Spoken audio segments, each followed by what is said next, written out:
Hi అందరికి. అందరూ ఎలా ఉన్నారు? నేనైతే చాలా బాగున్నాను.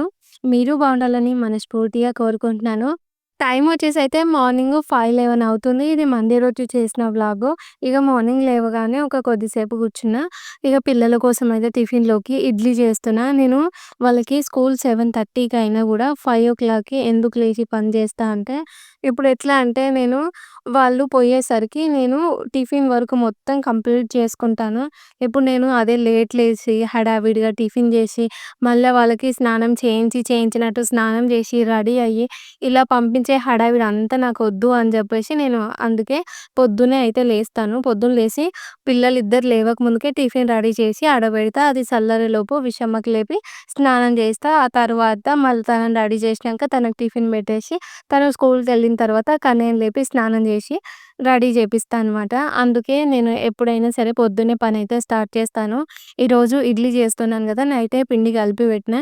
ఎప్పుడైనా సరే నేను ఇడ్లీ పిండిలో ముందు కలిపేటప్పుడే వాటర్ అయితే ఏం వెయ్యను. కాకపోతే ఏంటంటే, మా శైలజక్క చెప్పింది మొన్న ఇంటికెళ్ళినప్పుడు టిఫిన్ సెంటర్ అయితే నడిపిస్తున్నారు గదా! అయితే ఎప్పుడైనా సరే ఇంట్లో చేసే ఇడ్లీలకి కొంచెం డిఫరెంట్ ఉంటది. టిఫిన్ సెంటర్‌లో చేసే ఇడ్లీలకి కొంచెం డిఫరెంట్ ఉంటది గదా! అయితే ఎట్లాగో మా అక్కనే చేస్తుంది గదా! "ఎట్లా చేసినావు అక్క?" అని అడిగితే అక్క ఏం చెప్పిందంటే, "ఫస్ట్ నాకు గూడా ఇడ్లీలు మంచిగా రాలేదు. గట్టి గట్టిగా వచ్చినాయి. తర్వాత పిండి అనేది లూజ్‌గా కలపడం వల్ల మంచిగా వస్తున్నాయని" చెప్పేసి అక్క చెప్పింది. ఆల్రెడీ నేను ఇంట్లో ఇడ్లీలు చేస్తే గట్టిగా ఏముండవు. బయట ఎట్లా ఉంటాయో అట్లనే ఉంటాయి. కాకపోతే మనయేమో చిన్న సైజ్ ఉంటాయి. వాళ్ళేమో కొంచెం పెద్ద సైజ్ ఉంటాయి కాబట్టి వాళ్ళే బెటర్ అనిపిస్తాయి. ఇక అక్క చెప్పిందిగా అని చెప్పి పిండి కలిపేటప్పుడే దాంట్లో సరి నీళ్ళు పోషినా.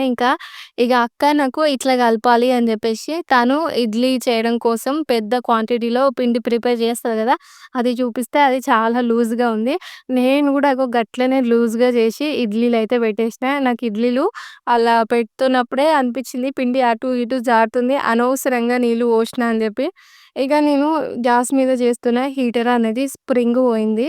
అది నేను ఫస్టు గిన్నెలో వాటర్ పెట్టి ఆన్ చేయంగానే స్ప్రింగ్ పోయింది. మళ్ళా నేను ఆ స్ప్రింగ్‌ని సెట్ చేయాలంటే ఒక 10 మినిట్స్ వరకు అది మస్తు నార్మల్ కూల్ అయిన తర్వాత రిపేర్ చేసుకోవస్తది. అందుకే నేను గ్యాస్ మీద ఇడ్లీ అయితే పెట్టేషిన.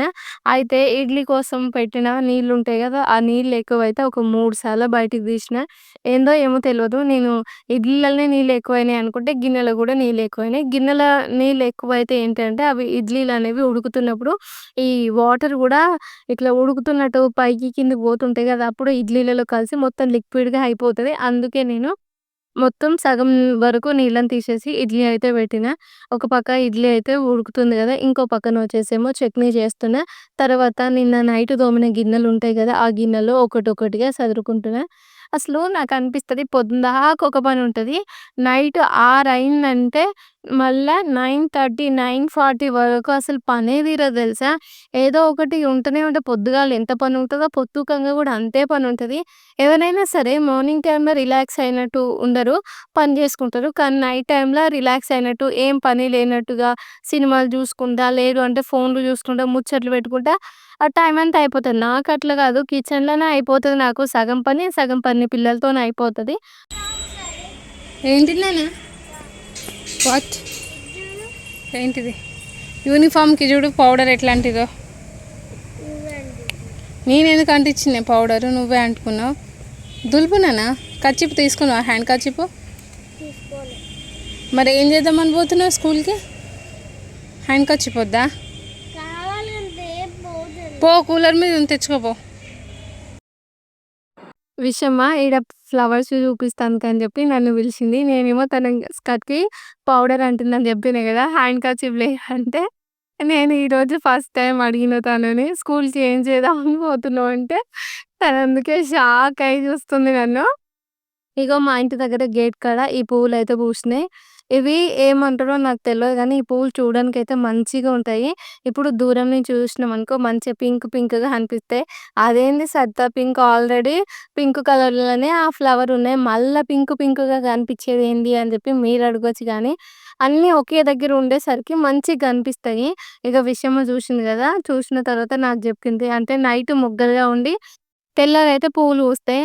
ఏ చెట్లైనా సరిత నైట్ మొగ్గలే ఉంటాయి. తెల్లారి అవి పువ్వులుగా పూస్తాయని జెప్పేసి మీరనొచ్చు. కాకపోతే ఇవి మొగ్గలున్నట్టు గూడా ఏర్పడవు. అందుకే అట్లా జెప్పిన.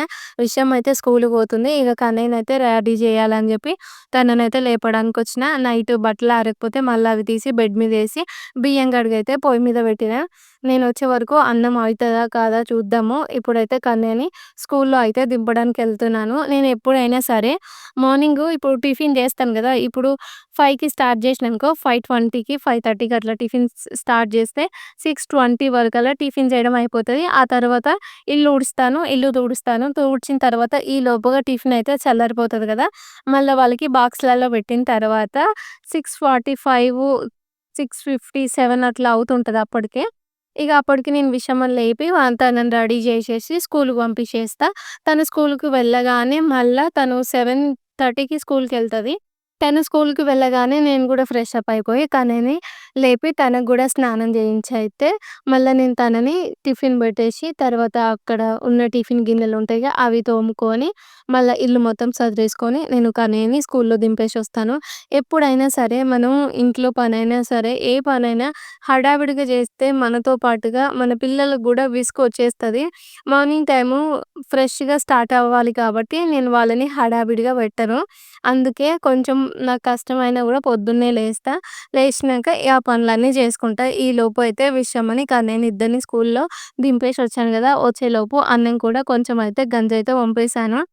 ఇప్పుడైతే పొటాటోస్ కోస్తున్నా. మా సారు మొన్న చేశాను కదా! పొటాటో శనగపప్పు కూర అది జేయమని చెప్పిండ్రు. అయితే ఆల్రెడీ క్యాబేజ్ ఉంది. క్యాబేజ్ ఏసినామనుకో ఆ టేస్ట్ రాదు. ఓన్లీ ఉల్లిగడ్డ, శనగపప్పు, ఆలుగడ్డ ఈ 3 కలిపి వండితేనే ఒక రకమైన టేస్ట్ వస్తది. క్యాబేజీ ఏస్తే ఆ టేస్ట్ రాదు. అందుకే మళ్ళా మొన్న చిన్న క్యాబేజీ తీసుకొచ్చిండ్రు. అదొక్కటే ఉంది. ఇంకా ఎన్ని రోజులు పెట్టాలి దాన్నన్నట్టుగా ఇప్పుడు కొంచెం క్యాప్సికమ్ అంటే క్యాప్సికమ్ కట్ చేసిన, ఒకటి బీట్రూటు, పొటాటో, క్యాబేజీ అయితే కట్ చేసుకున్నాను. కట్ చేసిన తర్వాత ఇక్కడొచ్చి ఆ కర్రీ అయితే చేస్తున్నాను. నేను వంట చేసేటప్పుడు మా శివ ఫోన్ చేసిండు. నేను తనతో మాట్లాడుతూ వంట అయితే చేస్తున్నా. ఫోన్ మాట్లాడుతున్నా. ఆడ ఫోన్ లేదు కదా! అని జెప్పి మీరందరూ అడగొచ్చు. నాకొక చెడ్డ అలవాటుంది. ఏంటి అంటే నేను ఎప్పుడు ఏ కాల్ మాట్లాడినా గూడా స్పీకర్‌లో పెట్టి, పక్కన పెట్టి మాట్లాడుతూ ఉంటాను. నాకది బాగా అలవాటయిపోయింది. ఇంట్లో ఎంతమంది ఉన్నా సరే నేను స్పీకర్ పెట్టే మాట్లాడతాను. అలా మాట్లాడకూడదు. అది తెలుసు గానీ నాకు ఇక్కడ చెవు దగ్గర పెట్టుకొని మాట్లాడుతూ ఉండాలంటే చాలా చిరాకొస్తది. ఇక కొన్ని కొన్ని సార్ల తప్పదు అన్నట్టుగా అంటే ఇప్పుడు మనం మాట్లాడుతుంటే ఎదుటి వాళ్ళు మన వాయిస్ సరిగ్గా వినిపించట్లేదని జెప్పి, మన సౌండ్ కాక పక్కన అన్ని సౌండ్‌లు వినిపిస్తున్నాయని జెప్పేసి ఎప్పుడైతే కంప్లెయింట్ జేస్తారో అప్పుడే నేను చెవుకాడ పెట్టుకొని మాట్లాడతా. లేదు అంటే స్పీకర్‌లో పెట్టే మాట్లాడతా. ఇగ మా శివ అయితే ఫోన్ మాట్లాడుతుండు. ఇగ నేను స్పీకర్ పెట్టేసి ఫోన్ అయితే పక్కన పెట్టి ఒకసారైతే ఒకవైపు అంటే ఇడ్లీ అయితే పెట్టేసుకున్నాను. ఈరోజు 4 ఇడ్లీలు మిగిలినాయి. ఎప్పుడైనా సరే 2, 3 అట్లా మిగులుతాయి. నేను టిఫిన్ అయితే ఎక్కువగా జేయను. ఎందుకు ఎక్కువ జేయనంటే నాకు చల్లారిన టిఫిన్ తినాలనిపించదు. అందుకే నేను చేయను. ఎప్పుడన్నా ఒకసారి తినాలి అని అనిపిస్తే నా కోసం ఎక్కువ చేసుకుంటాను. లేదు అంటే వాళ్ళ ముగ్గురు కోసం సరిపడా టిఫిన్ మాత్రమే జేస్తాను. ఈరోజు గూడా వాళ్ళ ముగ్గురికి సరిపడనే జేసినా. అయితే ఈరోజు మా విషయమ ఇడ్లీ తినలేదు. నైట్ చేసిన 2 చపాతీలుంటే అది తినేసింది. అందుకే 2 ఇడ్లీలు మిగిలిపోయినాయి. ఇంక మా కన్నయ్య గూడా అక్క ఎట్లాగో చపాతీ తినదు గదా! అని జెప్పేసి తను తినకుండా ఉన్నాడు. అందుకే ఆ 3 ఇడ్లీలయితే మిగిలిపోయినాయి. ఇంకోటి ఎక్స్‌ట్రా మిగిలింది. నాకది ఎక్కువ అయితది. అందుకే అదైతే పక్కన పెట్టినా. ఇప్పుడు నేను ఇగ టిఫిన్ తిన్నాను గదా! మొత్తం నాకు ఈవినింగ్ వరకు ఏదో ఎక్కువ తినేసాను అనే ఫీలింగ్‌లో నేనుంటా. అందుకే టిఫిన్ అయితే స్కిప్ చేస్తాను. ఇంకా ఇడ్లీ తింటున్నాను గదా! ఎప్పుడైనా సరే ఇడ్లీ ఇదే మెథడ్‌లో తింటే నాకు ఇడ్లీలో ఎక్కువ చట్నీ ఉంటే బావుంటది. ఇంకా నేను చేసిన చట్నీ అచ్చం బయట ఉన్నట్టే ఉంటది. సూపర్‌గా నచ్చుతది. నాకైతే నేను బాగా ఎంజాయ్ చేస్తాను. నేను చేసిన టిఫిన్ ఉంటే. కాకపోతే నేను చేసిన చట్నీ ఉంది గదా! వాళ్ళ వరకే అయిపోతది. ఇక మా సార్ ఏం చేస్తున్నాడనుకున్నావు బాక్స్‌లో పిల్లలిద్దరికీ పెట్టిన తర్వాత తనకు గూడా బాక్స్ పెట్టిన తర్వాత కొంచెం చట్నీ ఉంటది గదా! అది ఎక్కువ మొత్తంలో ఉందా? తక్కువ ఉందా? అని చూస్తాడు. అదే కొంచెం ఎక్కువుందనుకో కొంచెం చట్నీ అని చెప్పేసి ఏసుకొని ఆ చట్నీయే తినేస్తారు. మళ్ళొచ్చి "నువ్వు తింటావా? ఎప్పుడు తింటావు?" అని చెప్పేసి అంటే ఇగ నాకనిపిస్తది "నువ్వు చట్నీ ఏసుకో. నేను కారప్పొడేసుకొని తింటా" అని చెప్తే మా సార్ సరే అని చెప్పేసి ఉన్న చట్నీ ఊడ్చేసుకుంటారు. అందుకే ఈరోజు నాకు అడుగ్గున కొంచెం చట్నీ అయితే మిగిలింది. ఆ చట్నీ ఏసుకొని మళ్ళా టేస్ట్ అనేది బావుంది గదా! అదే మిక్సీ జార్‌లో కొన్ని వాటరేసుకొని అటు ఇటు అని అందులో పోసేసుకొని మంచిగా టిఫిన్ అయితే తిన్నాను. ఇక మా శివ మాట్లాడుతూనే ఉన్నాడు. నేను తనతో మాట్లాడుకుంటూనే టిఫిన్ తిన్నా. తనతో మాట్లాడుకునే వెజిటబుల్స్ కట్ చేసిన. తర్వాత ఇప్పుడు కూర గూడా తనతో మాట్లాడుకుంటూనే పొయ్యి మీదయితే వేసేసాను. ఇగ నేనైతే క్యాబేజీ, పొటాటో, క్యాప్సికము, తర్వాత బీట్రూటేసి కొంచెం ఫ్రై లెక్క జేస్తున్నా. అయితే ఈ ఫ్రై అనేది కొంచెం గట్టిగానే చేస్తా. గట్టిగా అంటే మరీ డ్రై ఫ్రై గాదు. అన్నంలోకి కలిసిపోతది. కాకపోతే దానికి పక్కన చారనేది ఖచ్చితంగా ఉండాలి. పచ్చి పులుసు చేయడానికైతే చింతపండు నానబెట్టినా. నేను ఈ ఫ్రైలో పచ్చికాయలేసుకొని ఫస్ట్ అవి ఫ్రై అయిన తర్వాత ఒకటి చిన్న సైజ్ కట్ చేసిన ఆనియన్ ఏసుకొని, వెజిటబుల్స్ ఏసుకొని అన్నీ ఒకసారి కలిపేసి పైనుంచయితే మూత పెట్టినా.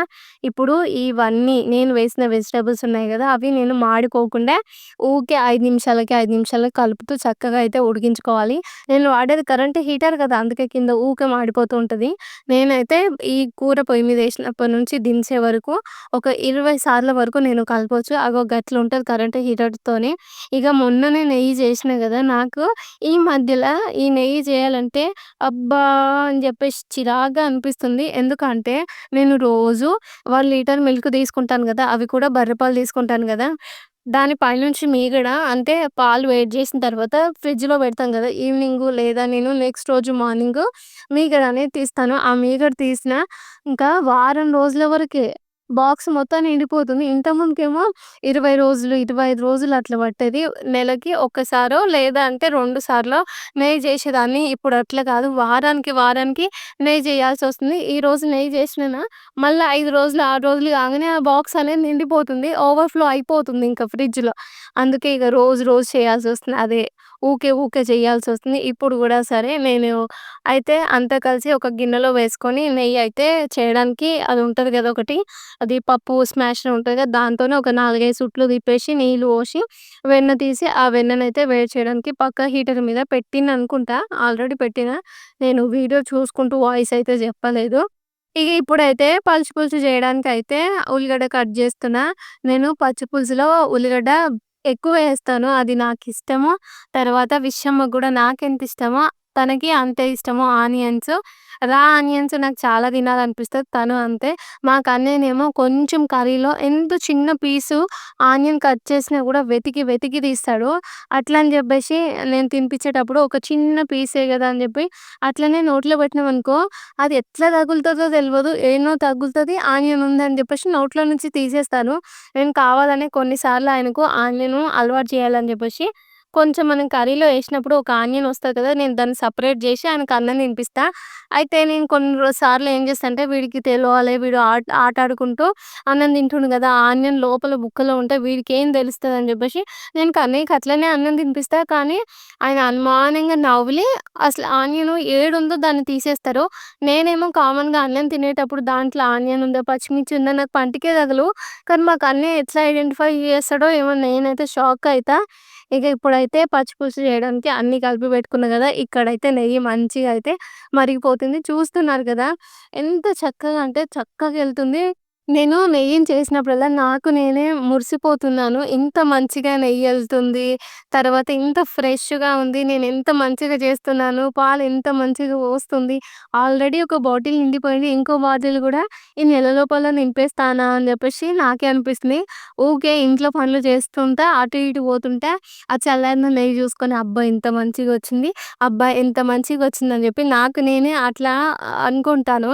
ఇలా మీలో ఎవరైనా ఉంటే కామెంట్ చేయండి. ఇప్పుడు ఏదైనా సరే మంచిగా కుదిరిందనుకో, అది మంచిగా కుదిరిందని మనకు తెలిసినంక అబ్బా! ఇది నేనే చేశానా? ఇంత మంచిగొచ్చిందా? ఇట్లొచ్చిందా? అని జెప్పేసి మనకు మనమే కొంచెం సర్ప్రైజ్‌గా, స్పెషల్‌గా ఫీల్ అవుతాం జూడండి. అలాంటి వాళ్ళుంటే కామెంట్ చేసి చెప్పండి. ఇగ ఇప్పటిదాకా ఈ పొటాటో ఫ్రై చేస్తున్నా అని జెప్పినా గదా! హీటర్ మీద వండుతుంటే ఏం జేస్తా అంటే ఊకే కలపాల్సొస్తుంది. ఇప్పుడు నేను ఒక్కసారి దాంట్లో స్పూన్ పెట్టి కలపాలన్నా హీటర్ ఆఫ్ చేయాలి. ఆఫ్ చేసిన వెంటనే మొత్తం అది వేడనేది తగ్గిపోతుంటది గదా! నేను ఒక్క నిమిషం కలిపినా గూడా, ఆ ఒక్క నిమిషం మళ్ళా కూర అనేది వేడి తగ్గిపోతది. మళ్ళీ హీటర్ ఆన్ చేసిన వెంటనే అది ఆన్ అవ్వదు. ఒక 1 మినిట్ పడతది. అట్లుంటది. అందుకే నేను గ్యాస్ మీద ఏసి ఫ్రై అయితే చేసిన తర్వాత గిన్నెలయితే తోమేస్తున్నాను. ఈరోజైతే కొంచెం గిన్నెలే ఉన్నాయి. ఇడ్లీ చేసినప్పుడు చాలా గిన్నెలయితాయి. అదే నాకర్థం కాలేదు. గిన్నెలున్నాయి గానీ, మరీ సింక్ మొత్తం నిండిపోలేదు. కానీ నాకనిపిస్తుంది ఈరోజు తక్కువ గిన్నెలున్నాయని జెప్పేసి టిఫిన్ జేసిన గిన్నెలు, తర్వాత పచ్చిపులుసు గూడా పోపు పెట్టేసాను గదా! అదొకటి, ఇంకా కడాయి, ఈరోజు వంట చేసిన గిన్నెలు గూడా ఎక్కువేం లేవు. అందుకే 2 కలిపి ఒకేసారయితే తోమేస్తూ ఉన్నాను. నాకు ఏ పని జేసినా నాకు అలసట అనేది వస్తదేమో గానీ, గిన్నెలు తోమడం అంటే మస్తిష్టము. ఇంకోటి కొన్ని సార్లు అనిపిస్తది, ఏందిరా నాయనా ఈ గిన్నెలు రోజుకి ఇన్నయితున్నాయని జెప్పేసి ఈ రకంగా గూడా అనిపిస్తది. కానీ దీంట్లో ఉన్న కంఫర్టబుల్ ఏ పని జేసినా ఉండదు. ఇల్లు ఊకడం కంటే నాకు గిన్నెలు తోమడం చానా ఇష్టము. ఊకే రుద్దుతూనే ఉంటాను. కొన్నిసార్ల మా సార్ అంటారు, "నువ్వు ఊకే రుద్దే రుద్దుడికి ఆ గిన్నెల్లో ఉన్న స్టీల్ మొత్తం అది అరిగిపోయి రేపో, ఎల్లుండో రంధ్రాలు పడతాయని" జెప్పేసి మా సార్ అంటారు. అట్లా అంటే నాకైతే మస్తు నవ్వొస్తది. ఇగ అటో ఇటో గిన్నెలన్నీ తోమేషిన. ఇగ నైట్ గిన్నెలు తోమేటప్పుడు ఏం చేస్తా అంటే, 'నిండు నూరేళ్ల సావాసం' సీరియల్ ఉంటది గదా! ఆ సీరియల్ ఇన్‌స్టాగ్రామ్‌లో పెట్టుకొని అది జూసుకుంటా ఎన్ని గిన్నెలైనా తోమేసి ఆడ పడేస్తా. ఈ ఆడోళ్ళకేందో ఇప్పుడు గిన్నెలు తోమేటప్పుడు ఒక ఫోన్ కాల్ వచ్చినా, లేకపోతే ఫోన్‌లో ఏదైనా సినిమా జూస్తున్నా గూడా పని జేసినట్టే అనిపియదు. హడావిడిగా అని జెప్పేసి మొత్తం అయిపోతుంటది. అట్లుంటది. నేను కూడా అంతే. నైట్ టైము గిన్నెలు మాకు చానా ఎక్కువయితాయి. పొద్దున తోమిన దానికన్నా నైట్ తోమిన గిన్నెలే ఎక్కువుంటాయి. అందుకే నాకు 'నిండు నూరేళ్ల సావాసం' సీరియల్ ఉంటది కదా! అది నాకు చాలా ఇష్టం. మొన్నటిదాకానేమో జీ తెలుగులో అంటే జీ5 యాప్ ఉంది గదా! ఆ యాప్‌లో ఇప్పుడు 6:30కి ఒక సీరియలొచ్చిందనుకో, 7:00 వెంటనే దాన్ని మనం జీ5 యాప్‌లో జూశేది. అట్లొచ్చేది చూడడానికి సీరియల్ వీలుగా ఉండేది. అయితే ఇప్పుడు అట్లా గాదు. జీ తెలుగు గూడా అవి క్రెడిట్స్ అడుగుతుంది. అది ప్లాన్ తీసుకోమని జెప్తుంది. సీరియల్స్ అయితే ఫ్రీగా చూడనిస్తలేదు. ఒకవేళ ఇప్పుడు మనకి ఇంట్రెస్ట్ ఉండి ఈరోజు ఒక సీరియల్ మనం టీవీలనో లేకపోతే ప్రోమోలో ఎక్కడనో చూసి ఆ సీరియల్ చూడాలనుకున్నా గూడా ఆ సీరియల్ కోసం 4, 5 రోజులు ఆగాల్సొస్తుంది. ఈరోజు వచ్చిన సీరియల్ వెంటనే రాట్లేదు. 4, 5 రోజుల తర్వాత అది అప్‌లోడ్ అవుతుంది. ఒకవేళ ఈరోజు వచ్చిన సీరియల్ తర్వాత చూడాలంటే ఆ సీరియల్ ఓపెన్ చేసినా గూడా జస్ట్ 5 మినిట్స్ మాత్రమే చూడనిస్తుంది. ఎందుకంటే 5 మినిట్స్ చూశినంక మనకు ఇగ తెలుస్తది. అబ్బా! సీరియల్ మంచిగుంది, చూడాలి, చూడాలి అనే ఆలోచన మనకొచ్చినప్పుడు రీచార్జ్ జేసుకుంటాం అని జెప్పేసి ఆ జీ5 మన ఎమోషన్స్‌తోని ఆడుకుంటుంది. అందుకే నేనేం జేస్తున్నా, ఆ 'నిండు నూరేళ్ల సావాస్' అని ఇన్‌స్టాగ్రామ్‌లో ఎవరైనా ఒకరు ఫుల్ ఎపిసోడ్ అప్‌లోడ్ జేస్తారు గదా! దాంట్లో అయితే చూస్తున్నాను. మరి ఈరోజు నేను అడుగుతున్నాను, మీలో ఎంతమందికి 'నిండు నూరేళ్ల సావాసం' అనే సీరియల్ ఇష్టమో లేదో కామెంట్ చేసి చెప్పండి. ఇగ పనంతా అయిపోయింది. వంట గూడా చేసేసిన. పచ్చి పులుసయింది. తర్వాత మంచిగా క్యాబేజీ, ఆలుగడ్డ ఫ్రై చేసిన. అన్నం అయింది. గిన్నెలు తోమిన. ఇల్లు గూడా ఊడ్చేసి, పాలు గూడా ఫ్రిడ్జ్‌లో పెట్టిన. ఇగ ఇప్పుడు ఏం చేస్తున్నా అంటే, మా సార్‌ది ఒకటి ఫుల్ హ్యాండ్స్‌ది షర్ట్ ఉంది. మొన్న మిషన్ రిపేర్ చేసుకున్నా అని చెప్పినా కదా! కుట్టు మంచిగొస్తుందని చెప్పి మా సార్‌తోని చెప్తే, మా సార్ అన్నాడు కదా! "ఇంతకు ముందుకు ఒకటి బ్లూ కలర్‌ది హాఫ్ హ్యాండ్స్ ఏసినావు గదా! అది నాకు చాలా కంఫర్టబుల్‌గా ఉంది. ఇది గూడా ఫుల్ హ్యాండ్స్‌తోని ఇరిటేటింగ్‌గా అనిపిస్తుంది. ఇది గూడా హాఫ్ హ్యాండ్స్ చేసి కుట్టు" అంటే అలా అయితే కుట్టేసాను. ఈ కుట్టడం కూడా మొత్తం ఏం చెప్పను. ఎందుకంటే నాకు అంతంత మాత్రమే వస్తది. అందుకే అయితే మీకు చెప్పట్లేదు. ఎందుకు అంటే నాకు ఏదైనా సరే పూర్తిగా తెలిస్తే నేను దాని గురించి చెప్పొచ్చు. నాకే సగం సగం తెలుసు. ఇక నేను ఎట్లా చెప్తా చెప్పుర్రి. అందుకే అయితే నేను అది ఎలా కుట్టినో చెప్పలేదు. కాకపోతే ఫస్ట్ అయితే హాఫ్ హ్యాండ్స్ ఉంది గదా! దాని సైజ్ తీసుకొని కొంచెం ఫోల్డింగ్‌కి వీలుగా ఉండేటట్టు ఒక 2 ఇంచులు మార్క్ పెట్టుకొని కట్ చేసుకొని ఫోల్డ్ చేసుకొనైతే హ్యాండ్స్ అయితే కుట్టేసిన. ఈ లోపుగా పిల్లలిద్దరూ స్కూల్ నుంచి వచ్చారు. టైమ్ వచ్చేసి 3:00 అట్లా అయితుంది. ఆ టైంలో మస్తు వర్షం అయితే పడుతుంది. నేనెప్పుడు రోజు లేవగానే నాకుండే ఒకే ఒక కంటిన్యూగా ఉండే అలవాటు, ఏ పనులైనా అటు ఇటు చేస్తానేమో గానీ, బయట పిట్టలకు గింజలేయడం మాత్రం మర్చిపోను. ఈరోజు గూడా గింజలేసిన, వర్షమొస్తుంది. ఇగ చూడండి ఇగో అట్లనే తింటున్నాయి అవి వర్షంలో గూడా. అంటే పొద్దునేసిన గింజలు ఇప్పటిదాకా ఉన్నాయా అక్క అని చెప్పి మీరు అడగొచ్చు. నేనేం చేస్తానంటే ఇప్పుడు పొద్దున్న లేవంగానే గింజలేస్తా కదా! ఆ గింజలు ఎప్పుడైతే అయిపోతాయో అప్పుడు నేను చూసినాననుకో వెంటనే మళ్ళా ఆడ చపాతీ గానీ, లేకపోతే మళ్ళీ బియ్యం గింజలు తీసుకొచ్చి వేస్తూనే ఉంటాను మధ్యలో మధ్యలో. ఎప్పుడు అయిపోతే అప్పుడు ఏస్తూనే ఉంటాను. అవి వస్తూనే ఉంటాయి. తింటే నాకు ఇవి చూస్తే మంచిగా అనిపిస్తాయి. నాకనిపిస్తది కదా! ఈ పక్కన మంచి మంచి గ్రీన్ గ్రీన్‌గా ఉండే చెట్లు చూడంగానే మనసుకి ఎంతో సంతోషం అనిపిస్తది. ఈ పిట్టలొచ్చి మన ఇంటికాడ మొత్తుకుంటుంటే, ఆ ఉడతలు కొట్టుకుంటుంటే, చూస్తుంటే అదొక తెలియని హ్యాపీనెస్ ఉంటది. ఇగ బయటయితే వర్షం వస్తుంది గదా! టైమొచ్చేసి 3:30 అయిందని చెప్పినా గదా! ఇగ ఆ టైంలో ఇల్లు ఊడ్చాను. తర్వాత మళ్ళా చాయ్ తాగినాము, గిన్నెలు తోమిన, బట్టలుంటాయి గదా! ఆ బట్టలు గూడా మడత పెట్టేసి, ఇక నైటు విషమని కన్నయ్యని ఇద్దరిని చదివించిన తర్వాత విషంకి రేపు టైపింగ్ అంటే టెస్ట్ ఉందంట. దాని గురించి ప్రాక్టీస్ చేయించుకుంటా అంటే, ఇక మా సారయితే ఇట్లా పెట్టిచ్చిండు. ఇక నేనేం జెప్పినా అంటే, ఎప్పుడైనా సరే ఇప్పుడు టైపింగ్ అనంగానే ఇట్లా నీ ఇష్టం వచ్చింది ఒత్తు నాన్న అంటే తనకర్థం కాదని జెప్పేసి, రేపు ఎస్ఎస్‌టి ఎగ్జామ్ గూడా ఉంది గదా! దానికి సంబంధించిన ఫిల్లింగ్ ద బ్లాంక్స్ వాటి ఆన్సర్స్ రాయి నాన్న అని జెప్పి నేనన్నా. అంటే, "అమ్మ ఎట్లా రాయలే" అని జెప్తే, ఇగ నేను చెప్పిన ఎస్ఎస్‌టి కాపీ ఓపెన్ జేసి, ఆ ఫిల్లింగ్ ద బ్లాంక్ అనేది చదువుకున్న తర్వాత దాని ఆన్సర్ నీకు తెలుస్తది గదా! అది టైప్ చెయి నాన్న అంటే, సరే అన్నది. విషమనేమో అట్లా టైప్ చేస్తుంటే మా కన్నయ్య ఉండి, "ఊకే అక్కనే చేస్తదా? నేను చెయ్యొద్దా?" అంటే, "నువ్వు గూడా చెయి నాన్న" అని జెప్పిన. ఇక తనని ఏం రాయమన్నా అంటే, స్మాల్ ఏబీసీలు రాయి నాన్న అని జెప్తే, తను ఏ నుంచి జెడ్ వరకైతే సిస్టమ్‌లో ఏబీసీలయితే టైప్ జేసిండు. ఇగ తర్వాత విషమ్మకి రేపు ఎస్ఎస్‌టి ఎగ్జామ్ ఉంది. దాని కోసం ఆన్సర్స్ గూడా రాస్తుంది ఫిల్లింగ్ ద బ్లాంక్స్ అయిపోయినంక. ఇక గిట్లయితే ఈ వ్లాగు ఈడికే కంప్లీట్ అయింది. ఈరోజు డిన్నర్‌లోకొచ్చి ఏం చేసినా అంటే, మార్నింగ్ చేసిన కర్రీ ఉండే పచ్చి పులుసు ఎక్కువే చేశాను. రోజు వాళ్ళేమంటుర్రంటే పచ్చి పులుసు సరిపోతలేదు అంటే, ఈరోజు కొంచెం మరింతనే పచ్చి పులుసు అనేది చేసినా. తర్వాత నైటొచ్చేసి చపాతీ చేసినా. మార్నింగ్ వండిన కర్రీ ఉంది కదా! దాంతోని మా డిన్నర్ అయితే కంప్లీట్ అయిపోయింది. ఈ వ్లాగ్ గూడా ఈడికే ఎండ్ చేస్తున్నాను. మరి మీ అందరికి ఈ వీడియో నచ్చితే లైక్ చేసి, మన ఛానల్‌ని సబ్స్క్రైబ్ చేయండి. ఒక చిన్న కామెంట్ చేసి సపోర్ట్ చేయండి. Okay friends. థాంక్ యూ మరి. Good night.